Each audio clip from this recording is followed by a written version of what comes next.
ಬೆಳಗ್ಗೆ 7 ಗ್ರಾಮು, ಮಧ್ಯಾಹ್ನ 7 ಗ್ರಾಮು, ಸಾಯಂಕಾಲ 7 ಗ್ರಾಮ್ ಖಾಲಿ ಹೊಟ್ಟೆಲಿ ತೊಗೊಳ್ತಾ ಬಂದರೆ 30 ಡೇಸ್ ಒಳಗಡೆ ಬಾಡಿ ಡಿಟಾಕ್ಸಿಫೈ ಆಗೋಗುತ್ತೆ, ಚೆನ್ನಾಗಾಗ್ತಾ ಬರುತ್ತೆ. ಬದಲಾವಣೆ ಇವಾಗ ಬ್ಲಡ್ ತಿನ್ನರ್ ಥರ ವರ್ಕ್ ಆಗುತ್ತೆ, ಮತ್ತು ಬಾಡಿಲಿರೋ ವಿಷ ಪದಾರ್ಥ ಸರಿ ಹೋಗುತ್ತೆ, ನಮ್ಮ ಬ್ಲಡ್ ಪ್ಯೂರಿಫಿಕೇಷನ್ ಆಗುತ್ತೆ. ಆಮೇಲೆ ಬೇಡ ಇರೋ ಟಾಕ್ಸಿಕ್ಕು ಕೆಮಿಕಲ್ಸ್ ಏನಾದ್ರು ಇತ್ತಂದ್ರೆ ಒಂದ್ಸಲ ಈ ಥರ ಪ್ರಾಬ್ಲಮ್ ಸಿಕ್ಕಾಕೊಂಡಾಗ ಎಳ್ನೀರು ಕುಡಿದು ಒಂದು ದಿನ ಫುಲ್ ಏನು ತಿಂದಿದ್ದೀರಾ ಎಳ್ನೀರಲ್ಲಿ ಇದ್ಬಿಟ್ರೆ ಫಸ್ಟ್ ಕ್ಲಾಸಿಗೆ ಅದು ಕ್ಲಿಯರ್ ಆಗ್ಬಿಡುತ್ತೆ. ಹಾಂ, ಇವಾಗ ನೋಡಿ ಬಾಡಿ ಡಿಟಾಕ್ಸಿಫೈ ಆಗಿದೆಲ್ಲ ಅಂತ ಗುರುತಿಸ್ಕೊಳ್ಳೋದು ಹೆಂಗೆ ನಾವು? ಇವಾಗ ನಿದ್ದೆ ಕರೆಕ್ಟಾಗಿ ಆಗಬೇಕು, ಸೊ ನಮ್ಮ ಮನಸ್ಸು ಖುಷಿಯಾಗಿರ್ಬೇಕು, ಅದನ್ನು ಯೂಸ್ ಮಾಡ್ಬೋದು. ಪೆಸ್ಟಿಸೈಡ್ ಅಂತ ಹೊರಗೆ ಬರ್ಬೋದು. ಇದೊಂದು 98% ವರೆಗೂ ಪೆಸ್ಟಿಸೈಡ್ನ ಅವಾಯ್ಡ್ ಮಾಡುತ್ತೆ. ಎಲ್ಲ ಹಾಕ್ಬಿಟ್ಟು ಚೆನ್ನಾಗಿ ಕುದಿಸಿ ಬೆಳಗ್ಗೆ ಹೊತ್ತು ಡಿಟಾಕ್ಸಿಫೈ ಅಂದ್ರೆ ಅದನ್ನ ಕುಡಿಬೇಕು ನಾವು.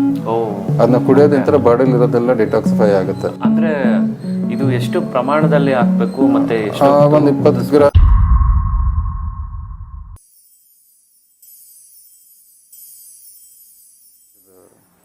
ವೀಕ್ಷಕರೇ, ಈ ಹಿಂದೆ ನೀವೆಲ್ಲ DIP ಡಯಟ್ನ ನೀವು ನೋಡಿದ್ದೀರಾ ಅಂತ ಭಾವಿಸ್ತೀನಿ. ಸಾಕಷ್ಟು ಜನ ಅದನ್ನು ಫಾಲೋ ಕೂಡ ಮಾಡ್ತಾ ಇದ್ದೀರಾ. ಕಮೆಂಟ್ ಮುಖಾಂತರ ತಿಳಿಸಿ, ನಿಮ್ಮ ಒಂದು ಏನೇ ಒಂದು ಸಂದೇಹ ಇದ್ದರೂ ಗುರುಗಳಿಂದ ಒಂದು ಉತ್ತರ ನೀಡುವಂಥ ಒಂದು ಯೋಜನೆ ನಾವು ಮಾಡ್ಬೋದು. ಅದರಲ್ಲಿ ಲಾಸ್ಟ್ ಟೈಮ್ ಮಾಡಿರೋ DIP ಡಯಟಲ್ಲಿ ಸಾಕಷ್ಟು ಒಂದು ಕಮೆಂಟ್ಸ್ ಬಂದಿದೆ. ಅದರಲ್ಲಿ ಒಂದು ಗುರುಗಳೇ ತಾವು ಈ ಒಂದು ಪ್ರಶ್ನೆ ಕೇಳಿದ್ದಾರೆ, ಒಬ್ಬರು ಭುವನ್ ಅಂತ.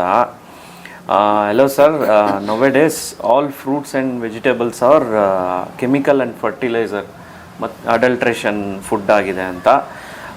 who genuine organic growing here, so which is without chemicals, have vegetables and fruits, and you told desi ghee is must to eat ಅಂತ ಇವರು ಕೇಳಿದ್ದಾರೆ. ಅಂದರೆ ಏನು ಕೇಳ್ತಾ ಇದ್ದಾರೆ ಅಂದರೆ, ಇತ್ತೀಚಿನ ದಿನಗಳಲ್ಲಿ ಫ್ರೂಟ್ಸ್ ಆ್ಯಂಡ್ ವೆಜಿಟೇಬಲ್ಸ್ಗೆ ತುಂಬ ಅಡಲ್ಟ್ರೇಷನ್ ಆಗ್ತಾ ಇದೆ, ತುಂಬ ಪೆಸ್ಟಿಸೈಡ್ಸು ಕೆಮಿಕಲ್ಸ್ ಹಾಕಿ ಬೆಳೆಸ್ತಾ ಇದ್ದಾರೆ. ನಾವು ತಿನ್ನೋವಂಥ ಪದಾರ್ಥ ನಮ್ಗೆ ಯಾವುದು ನಾವು ತಿಂತಾ ಇದ್ದೀವಿ ಅಂತ ನಮ್ಗೆ ಗೊತ್ತಿಲ್ಲ, ಅದರಲ್ಲಿ ಆರ್ಗ್ಯಾನಿಕ್ ಯಾವುದು ಅಂತ ನಮಗೆ ಗೊತ್ತಿಲ್ಲ. ಸೊ ಅದ್ರ ಬಗ್ಗೆ ತಿಳಿಸ್ಕೊಡ್ಬೇಕು. ಹೇಗೆ ನಾವು ಅದನ್ನು ಪ್ಯೂರ್ ಆಗಿ ತೊಗೊಬೇಕು, ಅದರಲ್ಲಿರೋ ಸತ್ವ ನಮಗೆ ಸಿಗಬೇಕು ಅಂದರೆ ಯಾವ ಥರ ತಿನ್ಬೇಕಾಗತ್ತೆ? ಸೊ ಈ ಡೌಟ್ನ ಕೇಳಿದ್ದಾರೆ ತಾವು. ಹೌದು, ಇವಾಗೆಲ್ಲ ಕಡೆನೂ ಕಲಬೆರಕೆ ಇದ್ದೇ ಇದೆ. ಯಾಕಂದ್ರೆ ಪಾಸಿಬಲ್ ಇಲ್ಲ ಆರ್ಗ್ಯಾನಿಕ್ ಅನ್ನೋದು.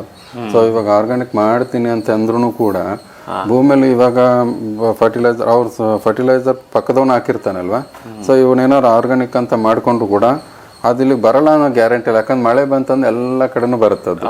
ಸೊ ಭೂಮಿಯಲ್ಲಿ ಇವಾಗ ಸತ್ವ ಅಂತೂ ಈ ಫರ್ಟಿಲೈಸರ್ ಅಂತಾನೆ ಹೋಗ್ತಾ ಇದೆ. ರಾಸಾಯನಿಕ ಗೊಬ್ಬರ ಅಂತ ಏನಾಗ್ತದೆ, ಸೊ ಭೂಮಿಯಲ್ಲಿರೋ ಶಕ್ತಿ ಕುಗ್ತಾ ಹೋಗ್ತದೆ. ಮತ್ತು ಪೆಸ್ಟಿಸೈಡ್ ಹಾಕೋದ್ರಿಂತ ಇದು ಕೀಟನಾಶಕ ಅಂತೇಳಿ ಹಾಕ್ತಾರಲ್ಲ, ಅದೇನಾಗುತ್ತೆ, ಅದು ವಿಧಿ ಇಲ್ದೇ ಹಾಕ್ಲೇಬೇಕಾಗ್ತದೆ. ಮೊದಲಿಂದ ಅವರ ಪಾಪ ಇವಾಗ ಭೂಮಿಯಲ್ಲಿ ಶಕ್ತಿ ಕುಂಗ್ತಾ ಅಂತಂದರೆ ತಿರ್ಗಾ ಅದು ಇದು ಆಹಾರ ಪದ್ಧತಿಗಳೆಲ್ಲ ಇದು ಹೋಗ್ತದೆ, ಶಕ್ತಿನ ಅದರಲ್ಲೂ ಶಕ್ತಿ ಇರಲ್ಲ. ಸೊ ಜೊತೆಗೆ ಭೂಮಿಯಲ್ಲಿ ಶಕ್ತಿ ಇರಲ್ಲ, ನಾವು ತಿನ್ನೋ ಆಹಾರದಲ್ಲೂ ಕೂಡ ಅಷ್ಟು ಸಾತ್ವಿಕವಾಗಿ ಇರೋಲ್ಲ. ಸೊ ಏನಾಗುತ್ತೆ, ಇದು ಏನು ತಪ್ಪು ಅಭಿಪ್ರಾಯನೋ ಅಥವಾ ಲ್ಯಾಬಲ್ಲಿ ಟೆಸ್ಟ್ ಸರಿಯಾಗಿ ಮಾಡ್ತಾ ಇಲ್ವೋ ಏನೋ. ಆಮೇಲೆ ಸೊ ಗೌರ್ಮೆಂಟ್ ಇವರೆಲ್ಲನೂ ಸ್ವಲ್ಪ ಆಡಳಿತ ವರ್ಗರೆಲ್ಲ ಸ್ವಲ್ಪ ಕಂಟ್ರೋಲ್ ತಗೊಳ್ಲೇಬೇಕಾಗತ್ತಿದ್ದು. ಸೊ ನಾವು ತಿನ್ನೋ ಯಾವ ಆಹಾರ ಅಷ್ಟೇ ಅಲ್ಲ, ಮತ್ತು ಫಾರ್ಮೆಟೆಡ್ ಫುಡ್, ಇದು ಫಾರ್ಮೆಟೆಡ್ ಅಂತ ಇದನ್ನು, ಇದು ಪ್ಯಾಕೆಟ್ ಫುಡ್ ಇಲ್ಲ, ಪ್ರೊಸೆಸ್ ಫುಡ್ಡು, ಮಸಾಲೆ ಯಂತ್ರ ಹಿಡ್ಕೊಂಡು ಇದು ಕಲುಷಿತ ಆಗ್ತಾಯಿದೆ. ಮಸಾಲೆದಲ್ಲಿ ಇಟ್ಕೆ ಪೌಡ್ರ್ ಏನೋ ಮಿಕ್ಸ್ ಮಾಡ್ತಿದ್ದಾರೆ ಅಂತ ಹೇಳ್ತಾ ಇದ್ದಾರೆ. ಇವಾಗ ಏನಂತಂದರೆ ಇಡೀ ಎಲ್ಲನೂ ಕಲುಷಿತ ಆಗಿಬಿಟ್ಟಿದೆ. ಸೊ ಎಲ್ಲಿನೂ ಈ ಫಾರಿನಲ್ಲಿ ಹೋಗ್ತೀನಿ ಅಂದ್ರೂ ಅದು ಸಿಗಲ್ಲ ಆರ್ಗನೈಸ್ ಫುಡ್ಡು. ಸೊ ಇಲ್ಲಿ ಸಿಗಲ್ಲ. ಫಾರಿನರ್ಸ್ ಸ್ವಲ್ಪ ಕಂಟ್ರೋಲಲ್ಲಿದೆ. ಏನಂತಂದರೆ ಇಷ್ಟೇ ಪ್ರಮಾಣದಲ್ಲಿ ಬೆರೆಸಬೇಕು, ಇಷ್ಟೇ ಮಾಡಬೇಕು ಅಂತ ಒಂದು ನಾಲೆಜ್ ಇದೆ ಅಲ್ಲಿ ರೈತರಿಗೆ. ಇಲ್ಲಿ ಹಂಗಲ್ಲ, ಹೆಂಗೆ ಬೇಕೋ ಅನ್ನೋದು ಆಗ್ತಾ ಇದ್ದಾರೆ. ಎಷ್ಟು ಮಿಕ್ಸ್ ಮಾಡ್ಬೇಕು ಅನ್ನೋದು ನಾಲೆಜ್ ಇಲ್ಲ, ಏನಿಲ್ಲ, ಮಾಡ್ಕೊಂಡು ಹೋಗ್ತಾ ಇದ್ದಾರೆ. ಮತ್ತು ಇದು ಗೊಬ್ಬರ ಹಾಕೋದ್ರಿಂದ ಏನಾಗುತ್ತೆ, ಫರ್ಟಿಲೈಸರ್ ಗೊಬ್ಬರ ಅದು ಭೂಮಿ ಶಕ್ತಿನ ಕುಗ್ತಾ ಹೋಗುತ್ತೆ. ಸೊ ಹಂಗಾಗಿ ರೈತರಿಗೆ ಇದೆಲ್ಲ ಗೊತ್ತಿಲ್ವಾ? ಯಾಕಂದರೆ 2 ತಿಂಗಳು 2 ವರ್ಷ 3 ವರ್ಷ ಚೆನ್ನಾಗಿರುತ್ತೆ, ಆಮೇಲೆ ತಿರ್ಗಾ ಅದು ಬಂಜೆ ಆಗುತ್ತೆ. ಭೂಮಿನೂ ಕೂಡ ಬೆಳೆಯೋಂಗೇನೆ ಆಗಲ್ಲ, ಬೆಳೆನೇ ಬರಲ್ಲ. ಇವಾಗ ಹಂಗಾಗಿನೇ ಮತ್ತೆ ಅದಕ್ಕೆ ಮೊರೆ ಹೋಗ್ತಾ ಇದ್ದಾರೆ. ಸೊ ಇವರು ಭ್ರಮೆಗೊಳಿಸ್ತಾ ಇದ್ದಾರೆ ಈ ವ್ಯಾಪಾರಸ್ಥರೆಲ್ಲಾನು, ಇದರಿಂದನೇ ನಮ್ಮದು ಇದು ಚೆನ್ನಾಗಿ ಬೆಳೆಯುತ್ತೆ ಹಂಗೆ ಹಿಂಗೆ ಅಂತೇಳಿ ರೈತರಿಗೆ ಪ್ರೇರಣೆ ಕೊಟ್ಟು ಮಾಡ್ತಾರೆ. ಸೊ ಯಾವುದೇ ರೈತರಿಗೂ ಇವಾಗ ಅದ್ರದ್ದು ಸಪ್ರೇಟಾಗಿ ಬೆಳೆದು ಏನೋ ತಿನ್ಕೋಬೋದು ಅವರು. ಸೊ ಹಂಗೆ ಅನ್ಕೊಂತೀವಿ ನಾವು ಅಷ್ಟೇ ಆರ್ಗಾನಿಕ್ ಫುಡ್ ಮಾಡ್ಬೋದು ಅಂತ, ಸಾಧ್ಯನೇ ಇಲ್ಲ. ಇವಾಗ ಇವಾಗ ಅಕ್ಕಪಕ್ಕ ಜಮೀನಲ್ಲ ಫರ್ಟಿಲೈಸರ್ ಬೆಳೆಸೋದ್ರಿಂದ ಅವರೇ ಬೆಳೆಸೋದ್ರಿಂದ ಸಪ್ರೇಟಾಗಿ ಆರ್ಗಾನಿಕ್ ಮಾಡ್ತೀನಿ ಅಂದ್ರೂ ಮಳೆ ಬಂದರೆ ಎಲ್ಲನೂ ಅಲ್ಲೇ ಕೆಮಿಕಲ್ ಅಲ್ಲೇ ಬರುತ್ತೆ. ಸೊ ಹಂಗಾಗಿ ಆರ್ಗಾನಿಕ್ ಫುಡ್ ಎಲ್ಲಿ ಸಿಗಲ್ಲ. ಸೊ ಇದಕ್ಕೆ ಒಂದು ಸೊಲ್ಯೂಷನ್ ಏನಂತಂದ್ರೆ ನಮ್ಮ ಬಾಡಿನ ಡಿಟಾಕ್ಸಿಫೈ ಮಾಡ್ಕೋಬೇಕು. ತಿಂತೀವಲ್ಲ ಇವಾಗ ನೋಡಿ, ನಮಗೆ ಬೇಕಾಗಿರೋದು ಡಿಟಾಕ್ಸಿಫೈ. ಇವಾಗ ನಮ್ಮ ಬಾಡಿ ಗೊತ್ತು ಏನೇನೋ ಬೇಡದೇ ಇರೋ ವಸ್ತುನ ತೆಗೆದಾಕ್ಬೇಕಂತ. ಲಿವರು ಕಿಡ್ನಿ ಇವೆಲ್ಲ ಕ್ಲೀನಾಗಿ ವರ್ಕ್ ಮಾಡುತ್ತೆ, ಅದಕ್ಕೆ ಗೊತ್ತಿದೆ. ಆದ್ರೂ ನಮ್ಮದು ಒಂದು ಪ್ರಯತ್ನ ಬೇಕು ಅದನ್ನ ಡಿಟಾಕ್ಸಿಫೈ ಮಾಡ್ಕೊಳ್ಳೋದು ಹೆಂಗೆ ಅಂತಂದ್ರೆ, ಇವಾಗ ಆಮೇಲೆ ಇದು ಪುದೀನ ಒಂದು 7-8 ಎಲೆ, ಆಮೇಲೆ ದಾಲ್ಚಿನ್ನಿ, ಆಮೇಲೆ ಪೆಪ್ಪರು, ಚಕ್ಕೆ, ನಿಂಬೆಹಣ್ಣು ರಸ, ಆಮೇಲೆ ಇದು ಅರಿಶಿನ, ಇದನ್ನೆಲ್ಲ ಹಾಕ್ಬಿಟ್ಟು ಚೆನ್ನಾಗಿ ಕುದಿಸಿ ಬೆಳಗ್ಗೆ ಹೊತ್ತು ಡಿಟಾಕ್ಸಿಫೈ ಅಂದ್ರೆ ಅದನ್ನ ಕುಡಿಬೇಕು ನಾವು.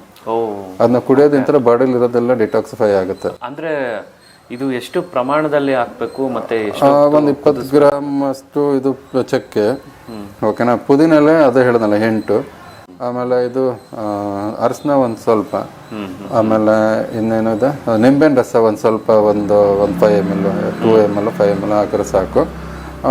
ಇಷ್ಟು ಪ್ರಮಾಣದಲ್ಲಿ ಒಂದು 2 ಗ್ಲಾಸ್ಗೆ ಆಗುವಷ್ಟು ಮಾಡಿಕೊಂಡು ಮಾಡಿದ್ರೆ ಆಯ್ತದೆ, ಡಿಟಾಕ್ಸಿಫೈ ಆಗತ್ತೆ ಅದು. ಸೊ ಯಾಕಂದ್ರೆ ಖಾಲಿ ಹೊಟ್ಟೆಯಲ್ಲಿ ಸೇವಿಸ್ಬೇಕು. ಆಮೇಲೆ ಇನ್ನೊಂದು ಡಿಟಾಕ್ಸಿಫೈ ಫಸ್ಟ್ ಕ್ಲಾಸಾಗಿ ವರ್ಕ್ ಆಗುವಂಥದ್ದು ಬೇವಿನ ಎಲೆ. ತುಂಬ ಫಾಸ್ಟಾಗಿ ಅದು ನಮ್ಮಲ್ಲಿರೋವಂಥದ್ದನ್ನೆಲ್ಲ ತೆಗೆದುಹಾಕೋಕ್ಕೆ ಹೆಲ್ಪ್ಫುಲ್ ಅದು. ಸೊ ಏನು ಮಾಡುತ್ತೆ, ಬೇವಿನ ಎಲೆ ನಾವು ಬೆಳಗ್ಗೆ ಎದ್ದ ತಕ್ಷಣ ನಮ್ಮ ಬಾಡಿ ತೂಕಕ್ಕೆ ಅನುಗುಣವಾಗಿ, ಇವಾಗ ನಾನು 70 kg ಅಂದರೆ 7 ಎಲೆನ ಅಗದು ತಿಂದು ನೀರು ಕುಡಿಬೇಕು. ಇಲ್ಲ ಅಂತಂದ್ರೆ ಹಾಗೆ ತಿನ್ಬೋದು, ಏನಿಲ್ಲ. ಚಿಕ್ಕ ಮಕ್ಕಳು ತಿಂತಾ ಇದ್ದಾರೆ. ನಾನು ಎಲ್ಲರಿಗೂ ಆಟಿಸಮ್ ಪ್ರಾಬ್ಲಮ್ಗೆಲ್ಲ ಇದನ್ನೇ ಹೇಳ್ತಾ ಇದ್ದೀನಿ. ಆಟಿಸಮ್ ಪ್ರಾಬ್ಲಮ್ 15-20 ದಿವಸಕ್ಕೆ ರೆಡಿ ಆಗ್ತಾ ಇದೆ. ಸೊ ಮನ್ಸು ಕಾಮ್ ಮಾಡಿಬಿಡುತ್ತದು. ಹಂಗಾಗಿ ನಾವು ಅದನ್ನು ಆಟಿಸಮ್ ಪ್ರಾಬ್ಲಮ್ಗೆ ಇರೋರ್ಗೆ ಮಕ್ಕಳು ಕೊಟ್ಟಾಗ ಆ ಮಕ್ಕಳು 15-20 ದಿವಸದೊಳಗೆ ರೆಡಿ ಆಗ್ತಾರೆ. ಓವರ್ ಆಕ್ಟಿವ್ ಇರ್ತಾರೆ, ಮಾತು ಕೇಳಲ್ಲ, ಅವ್ರ ಪಾಡಿಗೆ ಅವ್ರು ಆಟ ಆಡ್ತಿರ್ತಾರೆ, ಈ ಥರ ಎಲ್ಲ ಇರುತ್ತಲ್ಲ, ಅಂಥವ್ರಿಗೆಲ್ಲ ನಾನು ಈ ಬೇವಿನೆಲೆ 15-20 ದಿವಸದೊಳಗೆ ರೆಡಿ ಆಗಿದೆ. ಅಂದ್ರೆ ಗುರುಗಳೇ, ಇದರಲ್ಲಿ ನಾನು ಕೇಳಿರೋ ಹಾಗೆ ಇವಾಗ ಬೇವಿನೆಲೆ ಬಂದು ಅದು ತುಂಬಾ ಕಸರು ಅಂತ ಹೇಳ್ತಾರೆ. ಅಂದ್ರೆ ಅದನ್ನ ನಾವು ತಿಂದಾಗ ಸ್ವಲ್ಪ ಕಹಿ ಇರುತ್ತೆ. ಬೆಲ್ಲದ ಜೊತೆ ಸ್ವಲ್ಪ ಬೇಕಾದ್ರೆ ಒಂಚೂರು ಬೆಲ್ಲ ಟೇಸ್ಟಿಗೆ ಇಟ್ಕೊಂಡು ಮಾಡ್ಬೋದು ನಾವು. ಯಾಕಂದ್ರೆ ಊರಿಂದ ಮಕ್ಕಳೆಲ್ಲ ಬಂದಾಗ ನಾವು ಅದನ್ನ ಪ್ರೇರಣೆ, ನಾವು ಹೆಂಗ್ ಅವ್ರಿಗೆ ಮೋಟಿವೇಶನ್ ಮಾಡಬೇಕು, ಏನು ಸ್ಟ್ರಾಂಗ್ ಇದೆ ಆ ಥರ ಎಲ್ಲ ಹೇಳ್ಬಿಟ್ಟು ಕೊಟ್ಟಾಗ ಅವನೇ ತಿನ್ನಕ್ಕೆ ಸ್ಟಾರ್ಟ್ ಮಾಡ್ದ. ನಮ್ಮ ಮನೇಲಿ ಬೇವಿನೆಲೆ ಜೊತೆಗೆ ಒಂಚೂರು ಬೆಲ್ಲ ಹಾಕ್ಬಿಟ್ಟು, ಸ್ಟ್ರಾಂಗ್ ಇದೆ ಕಣೋ, ಎಷ್ಟು ಕಹಿ ಇರೋ ತಿಂತದೇನೆ, ನಿಮ್ಗೇನು ಬುದ್ಧಿನ ಇಲ್ಲ ಅಂತಾರೆಲ್ಲ ಒಂದು ಪ್ರೇರಣೆ ಮಾಡ್ತಾ ಅವ್ನ ಮೋಟಿವೇಶನ್ ಆಯ್ತು. ಇದನ್ನ ಸೇವಿಸ್ತಾ ಬರ್ತಾ ಇದ್ರೆ ಬೇವಿನೆಲೆ ನಮ್ಗೆ ಇನ್ ಕೇಸ್ ಆಗಿ ಏನೋ ಒಂದು ಅಂದ್ರೆ ಜ್ವರ ಇದು ಬಂತು ಅಂತ ತಿಳ್ಕೊಳ್ಳಿ, ಅವಾಗ ನಾವು ಇಂಗ್ಲಿಷ್ ಮೆಡಿಸನ್ ತಗೊಂಡ್ರೆ ಅದು ಅಂದ್ರೆ ಅದು ಇವಾಗ ನೋಡಿ ಪ್ಯಾರಾಸಿಟಮ್ ಮೆಡಿಕಲ್ ವರ್ಕ್ ಆಗುತ್ತಾ ಅದು ಕೇಳಿ. ಪ್ಯಾರಾಸಿಟಮಲ್ ಮೆಡಿಕಲ್ ಇದು ಟ್ಯಾಬ್ಲೆಟ್ ತಗೊಂಡ್ರೆ ಅಷ್ಟು ಫಾಸ್ಟಾಗಿ ಜ್ವರ ಕಡಿಮೆ ಆಗಲ್ಲ. ಅದಕ್ಕಿಂತ ಫಾಸ್ಟಾಗಿ ಬೇವಿನೆಲೆ ರಸ ಕೊಟ್ರೆ ಹೋಗುತ್ತೆ. ಇವಾಗ ಅದಕ್ಕೂ ಟೈಮ್ ಬೇಕಲ್ಲ. ಆದ್ರೆ ಅದಕ್ಕಿಂತ ಫಾಸ್ಟಾಗಿ ಬೇವಿನೆಲೆ ಮಾಡುತ್ತೆ, ತುಂಬಾ ಫಾಸ್ಟಾಗಿ ವರ್ಕ್ ಆಗುತ್ತೆ. ಅರ್ಥ ಆಯ್ತಾ? ಹಂಗೆ ಇದನ್ನ ತಗೋಬಹುದು. ಇವಾಗ ನಾವು ಫಸ್ಟ್ ಡಿಟಾಕ್ಸಿಫೈ ಅಂದ್ರೆ ಒಂದು ಲಿಮಿಟ್ ಇರ್ಬೇಕು. ನಮ್ಮ 7 ಎಲೆ ಅಂತ ಹೇಳಿದ್ವಿ ಅಷ್ಟೇ. ಆಮೇಲೆ ಪೌಡರ್ ಕೆಲವು ಕಡೆ ಸಿಗ್ಲಂದ್ರೆ ಪೌಡರ್ ನಾವು ಒಂದು ಕೆಜಿಗೆ ಇದು 1 ಗ್ರಾಮ್, 10 kg 1 ಗ್ರಾಮ್ ಅಂತಂದ್ರೆ 7 kgಗೆ 7 ಗ್ರಾಮ್ ತಗೊಂಡ್ರೆ ಆಯ್ತು ನನ್ನ ಪ್ರಕಾರ. ಸೊ ಇದನ್ನ ಪೌಡರ್ ಮಾಡಿ ತಗೋಬಹುದು. ಇದು ಕೂಡ ನಾವು ತಗೊಳ್ಳೋದ್ರಿಂದ ಹೆಂಗ್ ತಗೋಬೇಕಂತಂದ್ರೆ, ಬೆಳಗ್ಗೆ 7 ಗ್ರಾಮು, ಇವಾಗ ಸ್ಟಾರ್ಟಿಂಗ್ ಡಿಟಾಕ್ಸಿಫೈ ಮಾಡೋಕ್ಕೆ ಬೆಳಗ್ಗೆ 7 ಗ್ರಾಮು, ಮಧ್ಯಾಹ್ನ 7 ಗ್ರಾಮು, ಸಾಯಂಕಾಲ 7 ಗ್ರಾಮ್ ಖಾಲಿ ಹೊಟ್ಟೆಲಿ ತಗೊಳ್ತಾ ಬಂದರೆ 30 days ಒಳಗಡೆ ಬಾಡಿ ಡಿಟಾಕ್ಸಿಫೈ ಆಗೋಗುತ್ತೆ, ಚೆನ್ನಾಗಾಗ್ತಾ ಬರುತ್ತೆ. ಓಕೆನಾ? ಆಮೇಲೆ ಅದನ್ನ ಪ್ರಮಾಣ ಕಡಿಮೆ ಮಾಡ್ತಾ ಬರಬೇಕು. ಮತ್ತು 15 ದಿವಸದಲ್ಲಿ 2 ಟೈಮು ಮಾಡ್ಕೊಂಬರ್ಬೇಕು. ಆಮೇಲೆ ಇನ್ನು ಒಂದು ತಿಂಗಳಾದ್ಮೇಲೆ ಮತ್ತೆ ಒಂದೊಂದೇ ಟೈಮ್ ತೊಗೊಳ್ತಾ ಬರಬೇಕು. 1 ಟೈಮ್ ತೊಗೊಂಡ್ರೆ ಸಾಕು. ಆಮೇಲೆ ಅದು time first 30 days 3 times, next 30 days 2 times, ಆಮೇಲೆ ನೆಕ್ಸ್ಟ್ 30 days 1 time. ಏನೆಲ್ಲ ಬದಲಾವಣೆ ಆಗುತ್ತೆ? ಬದಲಾವಣೆ ಇವಾಗ ಬ್ಲಡ್ ತಿನ್ನರ್ ಥರ ವರ್ಕ್ ಆಗುತ್ತೆ, ಮತ್ತು ಬಾಡಿಲಿರೋ ವಿಷ ಪದಾರ್ಥ ಸರಿ ಹೋಗುತ್ತೆ, ನಮ್ಮ ಬ್ಲಡ್ ಪ್ಯೂರಿಫಿಕೇಶನ್ ಆಗುತ್ತೆ. ಆಮೇಲೆ ಬೇಡ ಇರೋ ಟಾಕ್ಸಿಕ್ ಕೆಮಿಕಲ್ಸ್ ಏನಾದ್ರು ಇತ್ತಂದ್ರೆ ಅದೆಲ್ಲ ತೊಗೊಂಡೋಗಿ ಆಚೆ ಕಡೆ ಬಿಸಾಕ್ತದೆ. ಆಮೇಲೆ ಇದು ಚರ್ಮಕ್ಕೆ ಒಳ್ಳೇದು, ಚರ್ಮ ಚೆನ್ನಾಗಿ ಆಗ್ತಾ ಬರುತ್ತೆ. ಆಮೇಲೆ ಇನ್ನೊಂದು ಹೇಳ್ಬೇಕಂತಂದ್ರೆ, ನಾವು ಬೆಳಗ್ಗೆ ಎದ್ದ ತಕ್ಷಣ ನಾವು ಏನು ಪೇಸ್ಟ್ ತಗೊಂತೀವಲ್ಲ ಅದು ಕೂಡ ಕೆಮಿಕಲ್ ಇದೆ. ಅದನ್ನ ಏನ್ ಮಾಡ್ಬೇಕಂತಂದ್ರೆ, ಬೇವಿನೆಲ್ಲ ಚಕ್ಕೆನ ಅರ್ಧ ಕಟ್ ಮಾಡಿ ಚಕ್ಕೆಗಳು ತಗೊಂಡು ಇದೇ ಪೌಡ್ರನ್ನ ಇದನ್ನು ಪೌಡ್ರ್ ಮಾಡ್ಕೋಬೇಕು. ಚಕ್ಕೆನ ಕಟ್ ಮಾಡಿ ನಾವು ಬಿಸಿಲಲ್ಲಿ ಒಣಗಿಸ್ಬಿಟ್ಟು ಈ ಪೌಡ್ರನ್ನು ಮತ್ತು ಇದನ್ನು ಮಿಕ್ಸ್ ಮಾಡಿ ಎರಡನ್ನೂ ಅಷ್ಟೇ ಬೇವಿನ ಸೊಪ್ಪನ್ನು ಚಕ್ಕೆನ ಸಮ ಪ್ರಮಾಣದಲ್ಲಿ ಒಣಗಿಸ್ಬಿಟ್ಟು ಪುಡಿ ಮಾಡಿಕೊಂಡು ಅದು ಬೆಳಗ್ಗೆ ಪೇಸ್ಟಾಗಿ ಅದನ್ನು ಹಚ್ಕೊಂಡ್ರೆ ತುಂಬ ಫಸ್ಟ್ ಕ್ಲಾಸಾಗಿ ವರ್ಕ್ ಆಗುತ್ತೆ. ಹುಣ್ಣಾಗಿರುತ್ತೆ, ಅದಾಗಿರುತ್ತೆ, ಮತ್ತು ಇದು ಕೆಲವು ಸೆನ್ಸಿಟಿವ್ ಇರುತ್ತೆ, ಮತ್ತು ಹುಳುಕಾಗಿರುತ್ತೆ, ಅದಕ್ಕೆಲ್ಲನೂ ಇದು ಒಳ್ಳೆ ಪವರ್ಫುಲ್ ಸಮಸ್ಯೆನೂ ಫಸ್ಟ್ ಕ್ಲಾಸಾಗಿ ವರ್ಕ್ ಆಗುತ್ತೆ. ಸೊ ಹಂಗಾಗಿ ಇದನ್ನು ಕೂಡ ನೋಡಿ ಬೆಳಗ್ಗೆ ಎದ್ದಾಗಿಂತ ನಾವು ಕೆಮಿಕಲ್ನ ಯೂಸ್ ಮಾಡೋದನ್ನ ಪೇಸ್ಟು, ಸೋಪು, ಟೀಯಲ್ಲೂ ಕಲಬೆರಕೆಗಳಿದ್ದಾವೆ. ಆಮೇಲೆ ಇದು ಪ್ರತಿಯೊಂದನ್ನು ಕೆಮಿಕಲ್ ಇಲ್ದಿರೋ ವಸ್ತುವಲ್ಲೂ ಕೆಮಿಕಲ್ ಇದೆ. ಜಾಮಲ್ಲಿ ಹಾಕಿರ್ತಾರೆ, ಐಸ್ ಕ್ರೀಮಲ್ಲಿ ಡಿಟರ್ಜೆಂಟ್ ಇದೆ ಅಂತ, ಡಿಟರ್ಜೆಂಟ್ ಯೂಸ್ ಮಾಡ್ತಾರಂತೆ ಐಸ್ ಕ್ರೀಮಲ್ಲಿ. ಆಮೇಲೆ ಇನ್ಯಾವುದು ವೆಜಿಟೇಬಲ್ ಆಕ್ಸಿಟೋಸಿನ್ ಅಂತ ಕೆಮಿಕಲ್ ಇದೆ. ಈ ಥರದ್ದೆಲ್ಲನೂ ನಾವು ಅಟ್ಲೀಸ್ಟ್ ನಮ್ಗೆ ಎಷ್ಟಾಗುತ್ತೆ ಅಷ್ಟು ಅವಾಯ್ಡ್ ಮಾಡೋದು ಒಳ್ಳೇದು. ಈ ಒಂದು ಬಣ್ಣದಾಗಿರುವಂಥದ್ದು ಫುಡ್ ಇರ್ತಲ್ಲ ಆಚೆಗಡೆ ಬೇಕರಿಯಲ್ಲಿ ಇರೋವಂಥದ್ದು, ಪ್ಯಾಕ್ಡು ಚಿಪ್ಸು, ಇದೆಲ್ಲನೂ ವಿತ್ ಸೀಲ್ಡ್, ಇದೆಲ್ಲ ಪ್ರೂಫ್ಡು, ಇದು ಲ್ಯಾಬ್ ಟೆಸ್ಟೆಡ್ ಅಂತೆಲ್ಲ ಮಾಡ್ತಾರೆ. ಅದೆಷ್ಟು ಪ್ರಮಾಣದಲ್ಲಿ ಅದು ನಿಜಾನೂ ಗೊತ್ತಿಲ್ಲ. ಆದರೆ ದಯವಿಟ್ಟು ಎಲ್ಲ ಆಡಳಿತ ಇದನ್ನು ಗಮನಿಸ್ಬಿಟ್ಟು ಆ್ಯಕ್ಷನ್ ತೊಗೊಂಡು ಸರಿ ಮಾಡಬೇಕು ಅನ್ನೋದನ್ನ ನಮ್ಮದೊಂದು ಕಳಕಳಿಯ ಪ್ರಾರ್ಥನೆ. ಸೊ ಇದು ಯಾಕಂದರೆ ನೋಡಿ, ನಾವು ಹಾಲು ಕೂಡ ಕೊಡ್ತೀವಲ್ಲ, ಅದ್ರಲ್ಲಿ ಕೂಡ ಏನು ಯೂರಿಯಾ ಮಿಕ್ಸ್ ಮಾಡಿರ್ತಾರೆ ಸರ್. ಹಾಲಲ್ಲೂ ಕೂಡ ಯೂರಿಯಾ ಮಿಕ್ಸ್ ಮಾಡ್ತಾರೆ. ಅದನ್ನ ಹೆಂಗೆ ನಾವು ಇವಾಗ ತಾಯಿ ಮಕ್ಳು ಕೊಡ್ತಾರೆ ಆರೋಗ್ಯವಾಗಿರ್ಲಿ, ಕ್ಯಾಲ್ಸಿಯಂ ಇರಲಿ, ಪೌಷ್ಟಿಕವಾಗಿ ಬೆಳೀಲಿ ಅಂತ. ಹಾಲಲ್ಲಿ ಇಲ್ಲ. ಸೊ ಇದಕ್ಕೆ ನಾವು ಹಾಲಿನ ಜಾಗದಲ್ಲಿ ನಾವು ಏನು ತೊಗೋಬೋದು ಅಂತಂದರೆ ಫಸ್ಟ್ ಕ್ಲಾಸಾಗಿ ನಾವು ಇದು ತೆಂಗಿನಕಾಯಿ ಬರ್ತಲ್ಲ, ಅರ್ಧ ಕಟ್ ಮಾಡಿಬಿಟ್ಟು ಆ ತೆಂಗಿನಕಾಯಿ ಕೊಬ್ಬರಿನ ಮಿಕ್ಸಿಲಿ ಹಾಕಿ ನೀರು 1 ಗ್ಲಾಸ್ ನೀರು ಅರ್ಧ ತೆಂಗಿನಕಾಯಿಗೆ 1 ಗ್ಲಾಸ್ ನೀರು ಹಾಕ್ಬಿಟ್ಟು ಚೆನ್ನಾಗಿ ರುಬ್ಬಿಟ್ಟು ಹಿಂಡ್ಬಿಟ್ಟು ತೆಗ್ರ ಹಾಲ್ಕಿನ ಫಸ್ಟ್ ಕ್ಲಾಸ್ ನ್ಯೂಟ್ರಿಷನ್ ಸೂಪರ್ ಆಗಿ ಬರುತ್ತೆ ಸರ್. ಒಳ್ಳೆ ಪೌಷ್ಟಿಕಾಂಶ ಇರುತ್ತೆ. ಹಾಲಿನ ಡಬಲ್ ಪವರ್. ಮತ್ತು ಇನ್ನೊಂದು ಹಾಲು ಕುಡಿದ್ರೆ ಜೀರ್ಣ ಆಗಲ್ಲ, ಆದ್ರೆ ಇದು ಹಂಗಲ್ಲ, ಫಸ್ಟ್ ಕ್ಲಾಸಾಗಿ ನ್ಯೂಟ್ರಿಷನ್ಸ್ ಕೊಡುತ್ತೆ, ಚೆನ್ನಾಗಿ ಜೀರ್ಣನೂ ಆಗುತ್ತೆ. ಸೊ ಇನ್ನೊಂದು ಏನಂತಂತಾರೆ, ತಾಯಿ ಹಾಲ್ಕಿನ ನೆಕ್ಸ್ಟ್ ಇದೇನೆ ತೆಂಗಿನ ಎಣ್ಣೆ, ತೆಂಗಿನ ನೀರು, ತೆಂಗಿನ ಹಾಲು, ತೆಂಗಿನ ಕೊಬ್ಬರಿ ತುಂಬ ಒಳ್ಳೇದು ನಮಗೆ. ಅದಕ್ಕೆ ಇವಾಗ ನೋಡಿ ವಾಂತಿ ಬೇದಿ ಏನಾರು ಆದಾಗ ಸೊ ಏನಕ್ಕಾಗತ್ತೆ ಅಂತಂದ್ರೆ ನಮ್ಮ ಬಾಡಿಲಿ ಇರೋದು ಅದು ರೆಡಿ ಆಗ್ತಿರ್ತದೆ. ಸೊ ನಾವು ಅವಾಗ ಆ ಟೈಮಲ್ಲಿ ಏನು ಮಾಡಿ ಕೆಲವು ಹೊಟ್ಟೆ ನೋವು ಆಗಿರುತ್ತೆ. ಹೊಟ್ಟೆ ನೋವು ಏನಕ್ಕೆ ಬರುತ್ತೆ, ಗ್ಯಾಸ್ಟ್ರಿಕ್ ಏನಕ್ಕಾಗುತ್ತೆ, ಬ್ಲೋಟಿಂಗ್ ಏನಕ್ಕಾಗುತ್ತೆ ಅಂದರೆ ನಾವು ತಿನ್ನೋ ಆಹಾರನ ಅದು ಡೈಜೆಸ್ಟ್ ಆಗ್ತಾ ಇರಲ್ಲ. ಸೊ ಅದು ಟೈಮ್ ತೊಗೊತಾ ಇರುತ್ತೆ. ಈಸಿಲಿ ಡೈಜೆಸ್ಟಬಲ್ ಫುಡ್ ನಾನು ಹೇಳಿದ್ದೇನು ಹಣ್ಣು ಮತ್ತು ತರಕಾರಿ. ಸೊ ಈಸಿಲಿ ಡೈಜೆಸ್ಟ್, ನಾರಿನಾಂಶ ಇರುತ್ತೆ, ಕ್ಲೀನಾಗಿ ಚೆನ್ನಾಗಿ ಆಚೆಗಡೆ ಬರುತ್ತೆ, ನಮಗೇನು ತೊಂದರೆ ಆಗಲ್ಲ. ಸೊ ಇದು ಸೇಫ್ ಇದು. ಸೊ ನಾವು ಬೇಡದೇ ಇರೋವಂಥದ್ದನ್ನು ತಿಂದಾಗ ಸೊ ಬೇಯಿಸಿದ ಪದಾರ್ಥ ಜಾಸ್ತಿ ತಿನ್ನೋದು, ಆಮೇಲೆ ಇದು ವೀಟ್ ಪದಾರ್ಥ ಅಂದರೆ ಬ್ರೆಡ್ಡು, ಬನ್ನು, ಬಿಸ್ಕೆಟು, ಮತ್ತು ಇದೆಲ್ಲ ಏನಾಗುತ್ತೆ ಆಚೆಗಡೆ ಬೇಗ ಕಳ್ಸೋಕ್ಕಾಗಲ್ವಲ್ಲ. ಸೊ ಅಲ್ಲಿ ಇನ್ಫೆಕ್ಷನ್ ಆಗೋಕ್ಕೆ ಸ್ಟಾರ್ಟ್ ಆಗುತ್ತೆ. ಇನ್ಫೆಕ್ಷನ್ ಆಗಿ ಹೊಟ್ಟೆ ನೋವು ಬರುತ್ತೆ, ಬ್ಲೋಟಿಂಗ್ ಸ್ಟಾರ್ಟ್ ಆಗ್ತದೆ, ಮತ್ತು ವಾಮಿಟು ಮತ್ತು ಲೂಸ್ ಮಿಷನು ಆಗೋಕ್ಕೆ ಚಾನ್ಸಸ್ ಇರುತ್ತೆ. ಅದೆಲ್ಲ ಕೆಟ್ಟರೆ ಕೂಡ. ಸೊ ಹಂಗಾಗಿ ನಾನ್ ವೆಜ್ ಇವೆಲ್ಲ ಅದೇ ಪದಾರ್ಥ. ಡೈಜೆಸ್ಟಿವ್ ಸಿಸ್ಟಮ್ ಸರಿಗೆ ಕರೆಕ್ಟಾಗಿ ಅದು ಈಚೆಗಡೆ ಈಸಿಲಿ ಬರಲಿಲ್ಲ ಅಂತಂದರೆ ಅಲ್ಲಿ ಸ್ಟಕ್ ಆದಾಗ ಇದೆಲ್ಲ ಪ್ರಾಬ್ಲಮ್ ಆಗುತ್ತೆ. ಸೊ ನಾವು ಅದನ್ನು ಈಸಿಲಿ ಡೈಜೆಸ್ಟ್ ಮಾಡಬೇಕು. ಒಂದೊಂದ್ಸಲ ಈ ಥರ ಪ್ರಾಬ್ಲಮ್ ಸಿಕ್ಕಾಕೊಂಡಾಗ ಎಳ್ನೀರು ಕುಡಿದು ಒಂದು ದಿನ ಫುಲ್ ಏನು ತಿಂದಿದ್ದೀರಾ ಎಳ್ನೀರಲ್ಲಿ ಇದ್ಬಿಟ್ರೆ ಫಸ್ಟ್ ಕ್ಲಾಸಿಗೆ ಅದು ಕ್ಲಿಯರ್ ಆಗ್ಬಿಡುತ್ತೆ. ಹಾಂ, ಉಪವಾಸ ಮಾಡ್ಬೇಕು. ಹೆಂಗೆ, ಯಾಕಂದರೆ ಎಳ್ನೀರಲ್ಲಿ ಫುಲ್ಲು ಎಲ್ಲ ಪೌಷ್ಟಿಕ ಕಾರ್ಬೋಹೈಡ್ರೇಟ್ಸು, ನ್ಯೂಟ್ರಿಷನ್ಸು, ಮಿನರಲ್ಸು, ಒಳ್ಳೆ ಮಿನರಲ್ ವಾಟ್ರು, ಆಲ್ಕಲೈನು ಎಲ್ಲ ಚೆನ್ನಾಗಿದೆ ಅದನ್ನು. ಸೊ ಕುಡಿತಾ ಅದರ ಉಪವಾಸ ಇದ್ಬಿಟ್ರೆ ಫಸ್ಟ್ ಕ್ಲಾಸಾಗಿ ನಾವು ಚೆನ್ನಾಗಾಗ್ತೀವಿ. ಹೊಟ್ಟೆ ನೋವು ಸಮಸ್ಯೆ ಕ್ಲಿಯರ್ ಆಗ್ತದೆ. ಸೊ ನೋಡಿ ಹೊಟ್ಟೆ ಎಷ್ಟು ಚೆನ್ನಾಗಿರ್ತದೋ ನಮಗೆ ಬ್ರೈನಲ್ಲಿರೋ ಕೆಮಿಕಲ್ಸು ಅಷ್ಟೇ ಚೆನ್ನಾಗಿ ವರ್ಕ್ ಆಗೋಕ್ಕೆ ಸ್ಟಾರ್ಟ್ ಆಗ್ತದೆ. ಸೊ ನಾವು ವಿಷ ತಿಂದು ಇವಾಗ ನೋಡಿ ಅವೆಲ್ಲ ತಿನ್ನೋದ್ರಿಂದ ಏನಾಗುತ್ತೆ, ಬ್ರೈನ್ ಚೆನ್ನಾಗಿ ವರ್ಕ್ ಆಗಲ್ಲ, ಬಾಡಿ ಆಕ್ಟಿವ್ ಆಗಿರಲ್ಲ, ಏನು ಮಾಡೋಕ್ಕೂ ಮನ್ಸು ಬರಲ್ಲ, ಸುಸ್ತಾಗ್ತಾ ಇರುತ್ತೆ. ಇವಾಗ ನೋಡಿ ಬಾಡಿ ಡಿಟಾಕ್ಸಿಫೈ ಆಗಿದೆಲ್ಲ ಅಂತ ಗುರುತಿಸ್ಕೊಳ್ಳೋದು ಹೆಂಗೆ ನಾವು, ಇವಾಗ ನಿದ್ದೆ ಕರೆಕ್ಟಾಗಿ ಆಗಬೇಕು. ಸೊ ನಮ್ಮ ಮನಸ್ಸು ಖುಷಿಯಾಗಿರ್ಬೇಕು. ಬೆಳಗ್ಗೆ ಎದ್ದ ತಕ್ಷಣ ನಮಗೆ ಚೆನ್ನಾಗಿ ನಿದ್ದೆ ಬರ್ತಾ ಇಲ್ಲ ಅಂದ್ರೂ ನಮ್ಮ ಪ್ರಾಬ್ಲಮ್ ಡಿಟಾಕ್ಸಿಫೈ ಸರಿಗಿಲ್ಲ ಅಂತಾನೆ ಅರ್ಥ. ಸೊ ನಿದ್ದೆ ಮಾಡಿ ಕರೆಕ್ಟಾಗಿ ನಮಗೆ ಸ್ಯಾಟಿಸ್ಫೈಡ್ ಆಗಿ ಎದ್ದೇಳಬೇಕು. ಆಗ್ತಾ ಇಲ್ಲ ಅಂತಂದ್ರೆ ಎಲ್ಲೋ ನಮ್ಮ ಬಾಡಿಲಿ ಪ್ರಾಬ್ಲಮ್ ಇದೆ ಅಂತಾನೆ ಅರ್ಥ. ಬ್ಲಡ್ ಸರ್ಕ್ಯುಲೇಷನ್ ಸರಿಗಿರಲ್ಲ, ಡೈಜೆಸ್ಟಿವ್ ಸಿಸ್ಟಮ್ ಸರಿಗಿರಲ್ಲ. ಸೊ ಇದೆಲ್ಲ ಕರೆಕ್ಟಾಗಿತ್ತಂದ್ರೆ ನಿದ್ದೆ ಚೆನ್ನಾಗಾಗುತ್ತೆ, ಮನಸ್ಸು ಚೆನ್ನಾಗಿರುತ್ತೆ. ಸೊ ಯಥ ಆಹಾರ ತಥ ಮನ ಅಂತಂದಂಗೆ. ಸೊ ನಾವು ಆಹಾರ ಹೆಂಗಿರ್ತದೋ ನಮ್ಮ ಮನಸ್ಸು ಕೂಡ ಅಷ್ಟೇ ಖುಷಿಯಾಗಿರ್ಬೇಕು. ಆಹಾರನೂ ಖುಷಿಯಾಗಿರ್ಬೇಕು, ಮನಸ್ಸು ಖುಷಿಯಾಗಿರ್ಬೇಕು.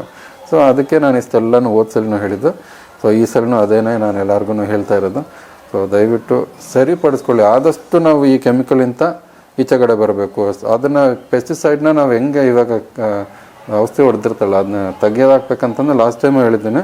ಅದನ್ನು ನೀರಲ್ಲಿ ನೆನೆಸಿಟ್ಬಿಟ್ಟು ಒಂದು 4 ಸ್ಪೂನ್ ಉಪ್ಪು, 1 ಲೀಟ್ರಿಗೆ. ಆಮೇಲೆ ಇದು ಬೇಕಿಂಗ್ ಸೋಡಾ ಒಂದು ಸ್ಪೂನ್ ಹಾಕ್ಬಿಟ್ರೆ ಕ್ಲೀನ್ ಫಸ್ಟ್ ಕ್ಲಾಸಿಗೆ ಒಂದು ಅರ್ಧ ಗಂಟೆ ಬಿಟ್ಬಿಟ್ಟು ತೊಳೆದ್ರೆ ಬಿಸಿನೀರಲ್ಲಿ ಅದನ್ನು ಯೂಸ್ ಮಾಡ್ಬೋದು. ಪೆಸ್ಟಿಸೈಡ್ ಅಂತ ಹೊರಗೆ ಬರ್ಬೋದು. ಇದೊಂದು 98% ಪೆಸ್ಟಿಸೈಡ್ನ ಅವಾಯ್ಡ್ ಮಾಡುತ್ತೆ, ಇದಂತೂ ಪಕ್ಕ. ಸೊ ಎಷ್ಟೋ ಅಟ್ಲೀಸ್ಟ್ ಇವಾಗ ಬೇರೆದಕ್ಕಿಂತ ಇದೊಂದು ಮಾಡೋದು ವಾಸಿ. ಬೇರೆದ್ರಲ್ಲೆಲ್ಲ ಇನ್ನೂ ಹೈಲಿ ಕೆಮಿಕಲ್ ಮಿಕ್ಸ್ ಮಾಡಿರ್ತಾರೆ, ಇದು ನ್ಯಾಚುರಲ್ ಅಲ್ವಾ? ನ್ಯಾಚುರಲ್ ಆಗಿ ಇದನ್ನ ನಾವು ಬಳಸಿ ಕ್ಲೀನ್ ಮಾಡ್ಕೋಬಹುದು. ಬೇರೆದು ಇವಾಗ ಐಸ್ ಕ್ರೀಮ್ ಎಲ್ಲ ಹಾಕಿರೋವಂಥದ್ದು, ಪ್ಯಾಕೆಟ್ ಫುಡ್ ಅಲ್ಲಿ ಇರೋವಂಥದ್ದು ಅವನ್ನೆಲ್ಲ ಹೆಂಗ್ ಕ್ಲೀನ್ ಮಾಡ್ತಾರೆ? ಆಗದೆ ಇರೋದು. ಸೊ ಅದಕ್ಕೆ ನಾವು ಸಪ್ರೇಟಾಗಿ ನಾವೇ ಮಸಾಲ, ಆ ಖಾರದ ಪುಡಿಲೂ ಕೂಡ ಮಸಾಲ ಹಾಕ್ತಾರೆ, ಇದು ಕೆಮಿಕಲ್ ಹಾಕ್ತಾರೆ. ಇನ್ನೇನು ಮಾಡೋಕ್ಕಾಗುತ್ತೆ?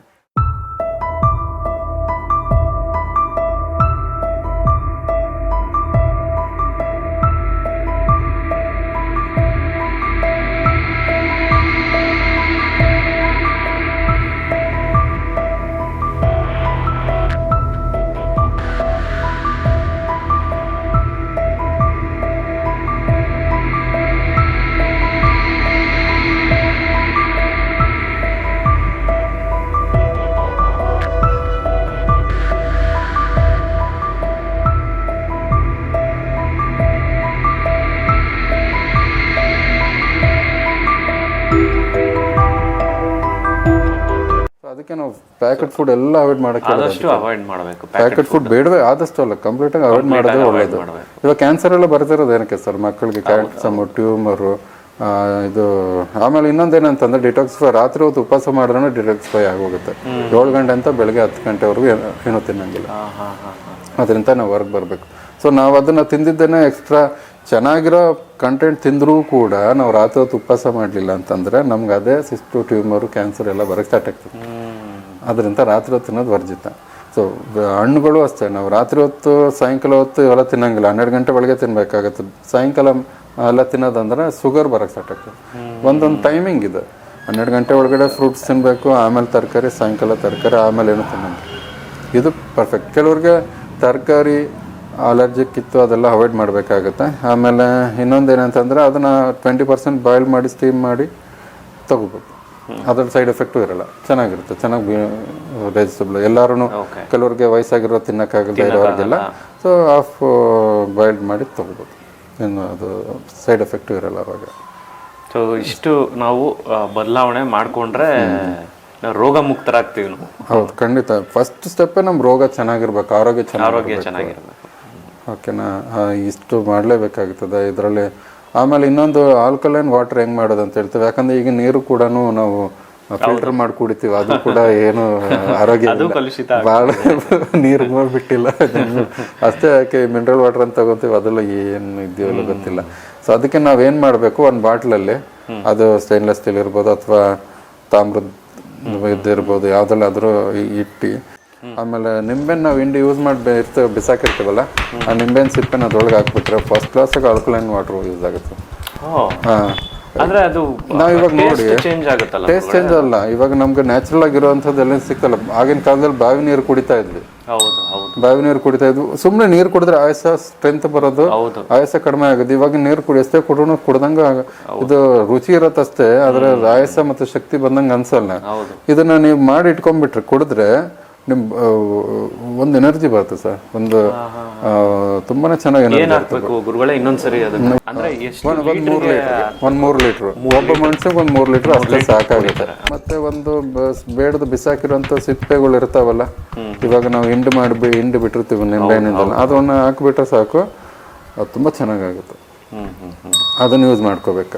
ಅವಾಗ ಟೈರ್ಡ್ನೆಸ್ ಹೋಗ್ಬಿಡುತ್ತೆ ಬಾಡಿಲಿ. ಇವಾಗ ನೀರು ಎಷ್ಟೇ ಕೊಟ್ಟರು ಟೈರ್ಡ್ನೆಸ್ ಕಡಿಮೆ ಆಗಲ್ಲ. ನಾವೇನ್ ಮಾಡ್ತೀವಿ, ಬೇರೆ ಸ್ಪ್ರೈಟ್, ಕೋಕೋ ಕೂಲ್ ಡ್ರಿಂಕ್ಸ್ ಕುಡಿಯೋಕೆ ಹೋಗ್ಬಿಡ್ತೀವಿ ನಾವು. ಸೊ ತಂಪು ಪಾನೀಯನ ಅದು ಎಲ್ಲ ಅವಾಯ್ಡ್ ಮಾಡೋದು ಒಳ್ಳೇದು ಸರ್ ನಮ್ಮ ಪ್ರಕಾರ. ಸೊ ಇಷ್ಟೆಲ್ಲ ನಾವು ಬದಲಾವಣೆ ಮಾಡಿಕೊಂಡ್ರೆ ನಮ್ಮ ಆರೋಗ್ಯ ಚೆನ್ನಾಗಿರುತ್ತೆ ಸರ್. ಸೊ ಒಳ್ಳೆಯ ಒಂದು ವಿಚಾರ ಇದು, ನಿಜವಾಗ್ಲೂ ಭಾಳ ಒಂದು ಉಪಯೋಗ ಆಗುತ್ತೆ ವೀಕ್ಷಕರೇ. ಈ ಗುರುಗಳು ತಿಳಿಸಿದಾಗೆ ನೀವು ಇಷ್ಟು ಒಂದು ಆಲ್ಟರ್ನೇಟಿವ್ ಮೆಥಡ್ನ ಅವರು ತಿಳಿಸ್ಕೊಟ್ಟಿದ್ದಾರೆ ನಮ್ಗೆ ಹೇಳಬೇಕು ಅಂದರೆ. ಖಂಡಿತ ನಿಮಗೆ ಉಪಯುಕ್ತವಾದಂಥ ಒಂದು ಈ ವಿಡಿಯೋ ಅಂತ ಹೇಳೋದಕ್ಕೆ ಭಾವಿಸ್ತೀನಿ. ಇದನ್ನೆಲ್ಲ ನೀವು ಕೂಡ ಇದನ್ನು ಪಾಲಿಸಿ ರೋಗ ಮುಕ್ತರಾಗಿರಿ ಅಂತ ಈ ಮೂಲಕ ತಿಳಿಸ್ತಾ ಇದ್ದೀನಿ.